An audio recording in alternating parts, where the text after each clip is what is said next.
Nein, nicht umdrehen. Wo bin ich? Hallo zusammen. Ich bin Anna und ich bin verloren. Hallo Anna. Verloren? Aber du sitzt doch hier im Studio. Hallo und herzlich willkommen zu unserem Podcast. Ich bin Lukas. Hallo Lukas. Ja, körperlich bin ich hier, aber mein Gehirn ist noch auf der Straße. Mein Navigationssystem ist heute Morgen ausgefallen und ich habe gemerkt, ich habe keine Ahnung, wie ich ohne GPS zur Arbeit komme. Ich kenne den Weg nicht. Das ist ein faszinierendes Problem. Du verlässt dich also zu 100% auf die Technologie. Und das ist unser Thema heute. Kontrolliert uns die Technologie? Sind wir noch Herr über unsere Entscheidungen oder sind wir Sklaven unserer Geräte? Wir werden über Smartphones, Algorithmen und unser Gedächtnis sprechen. Das ist eine Lektion auf B1-Niveau mit viel Passiv und Konjunktiv 2. Ich hoffe, wir finden eine Antwort. Ich fühle mich nämlich ein bisschen dumm ohne mein Handy. Du bist nicht dumm, Anna. Du bist nur angepasst. Lass uns zuerst über die Orientierung und das Gedächtnis sprechen. Anna, das Beispiel mit dem GPS ist perfekt. Früher mussten wir Karten lesen. Wir mussten uns den Weg merken. Heute verlassen wir uns auf das Gerät. Das Verb ist sich verlassen auf. Ich verlasse mich auf mein GPS. Ja, das stimmt. Und nicht nur beim Fahren. Ich kenne keine Telefonnummern mehr auswendig. Wirklich? Keine einzige? Nur die Nummer von meiner Mutter und meine eigene. Alle anderen Nummern sind in meinem Handy gespeichert. Wenn ich mein Handy verlieren würde, wäre ich hilflos. Das nennt man digitale Demenz. Wir lagern unser Gedächtnis aus. Wir benutzen das Handy als externe Festplatte für unser Gehirn. Ist das gut oder schlecht? Es ist bequem. Weil ich die Nummern nicht speichern muss, habe ich Platz für andere Dinge im Kopf. Aber es macht mich auch abhängig. Ich bin abhängig von meinem Smartphone. Abhängig von. Sehr gut. Wovon sind Sie abhängig? Sind Sie abhängig vom Internet? Sind Sie abhängig von Ihrem Kalender?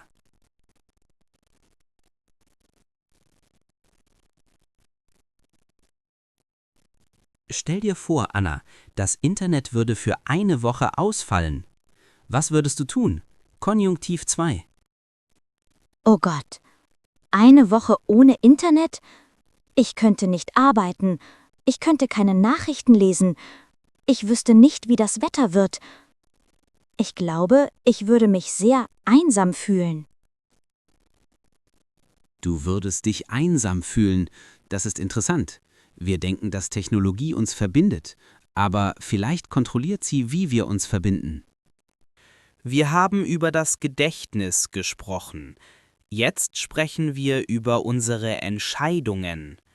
Glaubst du, dass du frei entscheidest, was du kaufst oder was du ansiehst? Natürlich. Ich habe einen freien Willen. Ich kaufe, was mir gefällt.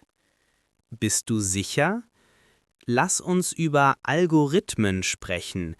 Wenn du auf YouTube oder Netflix bist, wer wählt das nächste Video aus? Naja, Netflix schlägt mir etwas vor. Weil Sie Film A gesehen haben, gefällt Ihnen vielleicht Film B. Genau. Deine Auswahl wird beeinflusst. Deine Daten werden analysiert. Und dir wird genau das gezeigt, was du sehen sollst. Passiv. Das stimmt. Letzte Woche wurde mir ein Kleid auf Instagram angezeigt. Passiv Präteritum.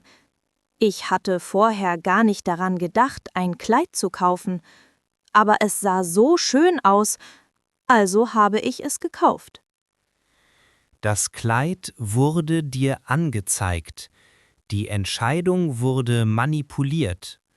Wir glauben, wir sind die Kunden, aber eigentlich sind wir das Produkt. Unsere Aufmerksamkeit wird verkauft. Das klingt gruselig. Der Algorithmus kennt mich besser, als ich mich selbst kenne? In gewisser Weise ja. Er weiß, wann du schläfst, was du magst und wann du schwach bist. Wenn der Algorithmus nicht existieren würde, hättest du das Kleid nicht gekauft. Nein, ich hätte das Geld gespart. Also kontrolliert die Technologie meine Finanzen? Denken Sie an Ihren letzten Einkauf. Haben Sie ihn wirklich gebraucht?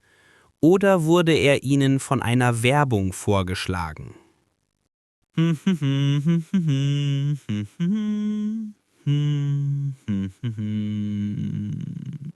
Ein weiterer Punkt der Kontrolle ist die Erreichbarkeit.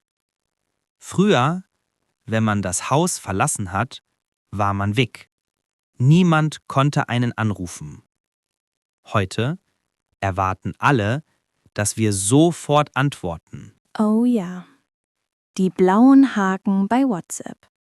Wenn ich eine Nachricht lese und nicht sofort antworte, fragen meine Freunde, bist du böse auf mich? Das ist ein enormer Druck. Die Technologie zwingt uns, immer an zu sein. Wir haben keine Pausen mehr. Wir werden ständig unterbrochen. Auch bei der Arbeit. Mein Chef schreibt mir E-Mails am Wochenende. Ich fühle mich verpflichtet zu antworten, obwohl ich frei habe. Obwohl du frei hast. Das ist ungesund. Die Grenze zwischen Arbeit und Leben verschwindet. Wir sind Sklaven der Benachrichtigung. Jedes Ping ist ein Befehl. Schau mich an. Und ich gehorche. Wenn es Ping macht, schaue ich. Wie ein trainierter Hund. Du solltest die Benachrichtigungen ausschalten. Es wäre besser, wenn du entscheiden würdest, wann du auf das Handy schaust. Nicht das Handy entscheidet, wann du schaust. Das ist eine gute Idee. Ich könnte mein Handy am Wochenende in den Flugmodus schalten. Das könntest du tun. Aber würdest du es wirklich tun? Wahrscheinlich nicht. Ich habe zu viel Angst, etwas zu verpassen. Lass uns über Kommunikation sprechen. Technologie hilft uns, mit Menschen in Kontakt zu bleiben, die weit weg sind. Aber was macht sie mit den Menschen, die uns nah sind? Ich sehe oft Paare im Restaurant. Sie sitzen zusammen am Tisch, aber beide schauen auf ihre Handys. Sie sprechen nicht miteinander. Sie sind physisch anwesend, aber mental abwesend. Wir verlernen den Smalltalk.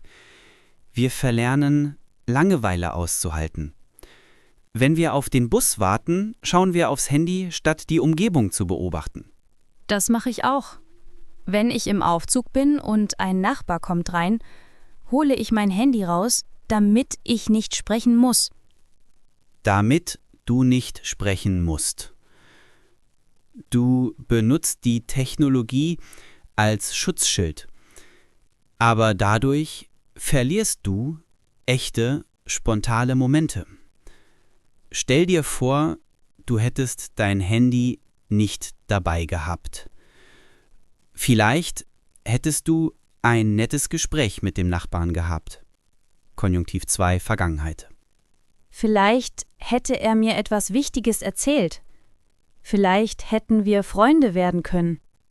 Die Technologie kontrolliert unsere sozialen Interaktionen. Sie macht es uns leicht, uns zu verstecken, aber sie macht uns auch einsamer. Wir haben viel über die Probleme gesprochen, aber wir sind nicht hilflos. Wir können die Kontrolle zurückholen. Hast du schon mal von Digital Detox gehört? Ja, eine digitale Entgiftung. Eine Zeit ohne Bildschirme. Genau. Das ist der Weg, um wieder der Boss zu werden. Lass uns einen Plan für dich machen. Wie könntest du die Kontrolle zurückgewinnen? Ich könnte mein Schlafzimmer zur handyfreien Zone erklären. Ich würde einen normalen Wecker kaufen. Das ist Schritt 1. Sehr gut. Was noch? Ich könnte beim Essen das Handy weglegen. Wenn ich mit Freunden esse, bleibt das Handy in der Tasche. Perfekt. Und für die Orientierung? Das ist schwer. Aber ich könnte versuchen, mir den Weg vorher anzusehen und mir die Straßennamen zu merken. Ich würde mein Gehirn trainieren. Das ist exzellent. Du benutzt die Technologie als Werkzeug, aber du verlässt dich nicht blind darauf. Was wirst du dieses Wochenende tun? Diesen Sonntag werde ich einen Offline-Tag machen. Ich werde mein Handy ausschalten und in eine Schublade legen. Ich werde in den Wald gehen, ohne GPS. Hoffentlich findest du wieder nach Hause. Ich werde Brotkrumen streuen, wie Hänsel und Gretel. So, Anna, wir haben heute viel analysiert. Die Technologie ist ein wunderbarer Diener, aber ein schrecklicher Herr. Es ist Zeit für die große Zusammenfassung. Ich bin bereit. Ich fühle mich schon viel freier. Ich stelle Fragen, du antwortest. Warum ist unser Gedächtnis schlechter geworden? Weil wir uns zu sehr auf unsere Geräte verlassen. Wir speichern alles extern. Was macht der Algorithmus mit unseren Entscheidungen? Unsere Entscheidungen werden vom Algorithmus beeinflusst. Er zeigt uns, was wir kaufen sollen. Was ist das Problem mit ständiger Erreichbarkeit? Wir haben keine Ruhepausen mehr. Wir werden immer unterbrochen. Und was ist die Lösung? Wir müssen Grenzen setzen. Wir müssen Digital Detox machen. Wir müssen entscheiden, wann wir die Technologie nutzen. Fantastisch, Anna. Du hast verstanden, dass du die Wahl hast. Das Handy ist ein Werkzeug. Du bist der Handwerker. Danke, Lukas. Ich werde jetzt mein Handy ausschalten und den Sonnenuntergang genießen. Mit meinen eigenen Augen, nicht durch die Kamera. Ihre letzte Mission. Es ist ein Experiment. Versuchen Sie morgen die erste Stunde nach dem Aufstehen ohne Technologie zu verbringen. Kein Handy, kein Fernseher. Schreiben Sie uns in die Kommentare. Wie haben Sie sich gefühlt? Beginnen Sie den Satz mit: Ohne mein Handy habe ich mich gefühlt. Wir sind sehr gespannt auf Ihre Erfahrungen. Vielen Dank fürs Zuhören. Ja, vielen Dank. Nehmen Sie die Kontrolle zurück. Auf Wiedersehen. Tschüss und schaltet mal ab.